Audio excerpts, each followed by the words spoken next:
আসসালামু আলাইকুম রহমতুল্লাহি ওয়া বারাকাতুহু।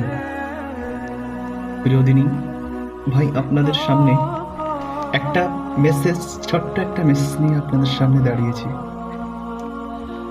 আমার জীবন ভিত্তিক জ্ঞানে এবং আমার জীবনের চলমানে আমি এতটুকু শিখেছি যে জীবনে কিছু উপকার কারো করে থাকলে তার কাছে সেটা আশা করবেন না। আপনি আশা করবেন মানে আপনি বুকে ব্যথা পাবেন। আর মহান আল্লাহ পাক রব্বুল আলামিন বলেছে, হে বান্দা, তোমরা দুনিয়াতে কারো উপকার করেছো সেটা আমার সন্তুষ্টির জন্য করে থাকো, সেটা আমার সন্তুষ্টির জন্য করে থাকো, আমি তোমাকে নিশ্চয়ই এর ফলাফল তোমাকে জান্নাতে দিয়ে থাকবো। এর ফলাফল আমি তোমাকে নিশ্চয়ই জান্নাতে দিয়ে থাকবো। তুমি দুনিয়াতে কারো কাছে কিছু চাওয়ার আশা করবেই মানে তুমি মনে কষ্ট পাবে।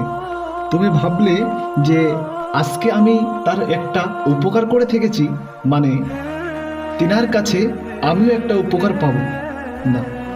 হ্যাঁ, আপনি যদি কারোর উপকার পেয়ে থাকেন তো তিনাকে আপনি একবার হলো কল দিয়ে তিনার পরিবারের কথা, তিনার কথা এবং তিনার সামনের আগামীতে সে কেমন চলছে, তার কেমন পরিস্থিতি আছে সেটা জিজ্ঞাসা অবশ্যই করবেন। এতে মহান আল্লাহ তাআলা খুশি হবে, এতে আপনিও সন্তুষ্টি লাভ করবেন।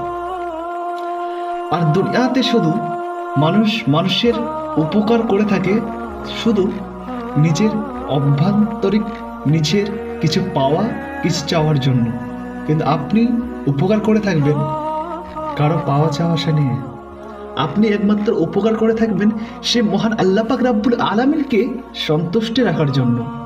এত আপনিও মনে শান্তি পাবেন এবং আপনারও মনে এই খামতিটা থাকবে না, এই মনে এইটুকু একটা আঘাত থাকবে না, এইটুকু একটা পাওয়া থাকবে না যে আমি তিনার উপকার করেছি মানে তিনার কাছে কিছু পেতে হবে। তোমার যদি উপকারটা যদি আল্লাহর সন্তুষ্টির জন্য হয়ে থাকে, সেই দিন মহান আল্লাহ তাআলাকে তোমাকে তার উপহার দেবেন। অতএব আমরা এত দ্বারা এটাই বুঝতে পারলাম, উপকার করা মানে এটা নয় যে কারো কাছে কিছু পাবো।